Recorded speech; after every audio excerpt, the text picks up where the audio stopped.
Hello class, I've just completed grading week 1 work, and there's a few comments that I'd like to make, and hopefully by explaining them using this video might help. I've taught several sections of this course, and many of these errors are repeated across sections, and I've tried to create announcements that help in that, but sometimes the announcements don't work, and so I'm going to try the videos, and I hope that it makes a big difference. I'd like for you to make sure that you remember due dates. I'm bound by the syllabus for the course, so if discussion board posts are late, you can't get credit for those, and that includes replies as well. So please make sure that you stick to that time frame. There is post first from this discussion board forward. Number 2 forward, meaning that you have to post before you're able to see your friends or classmates' comments. There are deductions for all other assignments that are submitted late. 1 week is 10%, 2 weeks is 20%. I don't accept assignments after the second week. So if you happen to get behind, please make sure that you catch up as quickly as possible. This is to ensure fairness. I got to make sure that all students are treated the same in terms of the grading and things being turned in late. We all live busy lives, but we're committed to doing the best that we can as future educators. I'm sure that you are, and I know that you want to do your best in the course, so please stick to those deadlines. It's extremely important that you read assignment details each week. There are weekly folders that go into detail about the assignments that are due for that week, that has an example of the rubric that I'll be using in the grading. So please make sure that you familiarize yourself with that. Everything you turn in, every paper, must follow APA. APA is graded heavily in this course. Remember, there was a text that you should have purchased. Now, many of the students don't, so I suggest if you haven't purchased it, that you familiarize yourself via the attachment that I gave you in the welcome email or in the helpful hints announcement, those 2 announcements. There's an APA style paper attached. Look over that paper, get an idea of what citations in the body of a paper looks like, get an idea of what a title page looks like, and make sure that all papers, summaries, the final paper, your journal critiques or little articles that you write, the 2 of those, you can include a title page and follow APA using Times New Roman 12 font. You don't have fancy colors. They're only in certain places. Are you using bold or italics? So familiarize yourself with that. I've also given you examples of what an APA style book reference should look like, what an APA style journal reference should look like. Please make sure you review them, because that was graded heavily as well in this course, and more so because on the final the rubric counts real heavy towards APA. So make sure that you're learning and taking advantage of the notes that I leave you. Typically when I grade a paper, I'll make notes inside the grade area. There's a little window when you go in and you click on the assignments. I can pull up your paper and I'll make comments there versus downloading the paper and making comments on the paper and then uploading it again. It's just much quicker for me that way to do it.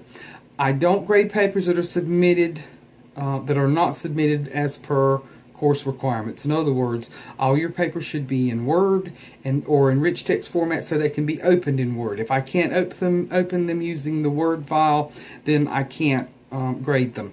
If you're submitting text in the feedback section of an assignment area, I can't grade that. So please make sure that you adhere to those requirements. There's a running header, title pages, special font that must be used according to APA. Please make sure you follow that. When you cite inside the body of a paper, then you must have a reference list at the end of the paper. So everything that gets cited is also contained in a reference list. Other than the Bible, typically the Bible doesn't have to appear in a reference list. You can cite that like James 5 and 2 in parentheses, and you don't have to have a reference list for that. From this point forward, you must have citations in your posts, in your initial post and in your replies. Now, you can cite from the Bible, but I won't accept the Bible as your only citation for the week in your posts and in your initial post. replies.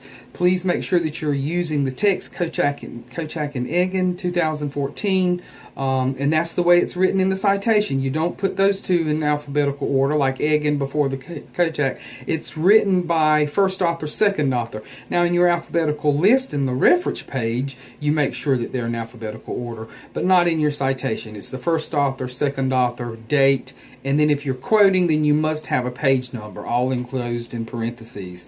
There are word requirements for discussion board posts. Your initial post needs 200 words at least, and your replies need 100 words at least. I do check them. So if you don't have that kind of word count, then you're not going to get all your points. I chose not to use a rubric in your first discussion board post because there was a section on there that asked for your citations, and you didn't have citations, and it is the first post. I gave you a little leeway there, but from this point forward, the rubrics will be used for the most part, unless you don't submit something. Now, if you don't submit a post or a reply, then typically it's if you have your initial post and you have one reply, but you're missing a reply, typically I just take 12.5 points off and go with that, because if I use the rubric, you're going to lose a lot more points than the 12.5. Trust me, it just works out that way. So it's typically, if you've got something missing, then I sort of don't go with the rubric and go with everything else. Your announcements are very important. I can't stress to you how important that is to read those announcements. Your assignment folders, go in there every week. Make sure you understand what's coming up. I would suggest that you print off the course schedule, which gives you a week-by-week list of what's due that particular week, and go ahead and put it into your calendar so that you get announcements as you go through your week about things that are coming due. Don't forget to look at the Helpful Hints announcement that I posted for you. There are a lot of frequently asked questions in that announcement that can save you some time.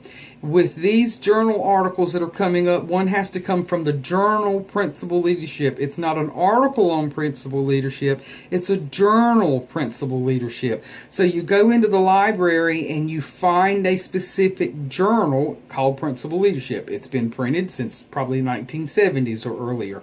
But you're to select an article inside that journal related to material we're studying in class, such as teacher tenure, discipline, bullying, that kind of thing. So you find that article, you submit its reference, its APA style reference, in one assignment, and then in another assignment you do a little, you talk to us about that.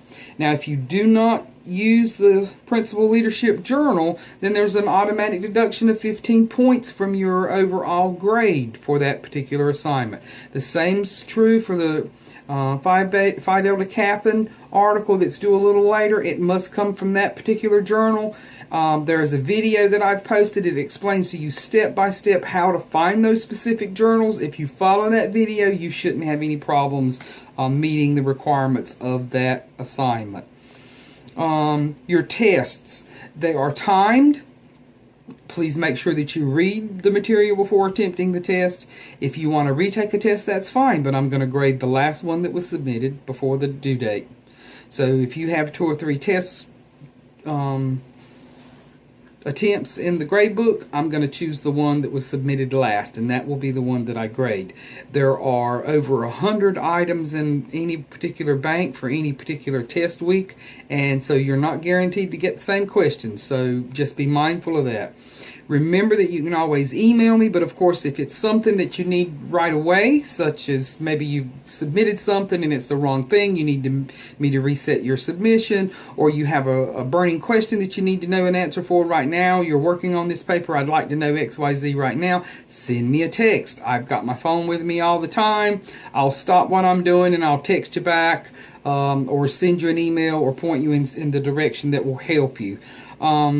Grades are always posted the Monday night after, at least by that Monday night. So your work last week was due by, your discussion board initial post was due that Friday. Your replies and your little article was due, your article summary or video summary was due on Monday night midnight. So I have actually until the next Monday night at midnight to make sure everything is graded. Typically I have it all graded before Saturday or by Saturday.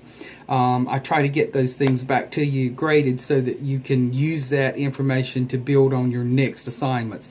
It is important that you read the feedback that I'm giving you so that you don't continuously make the same mistakes. They're very valuable points. After a while, losing 4 points here on this assignment, 3 on another, will add up by the end of the course.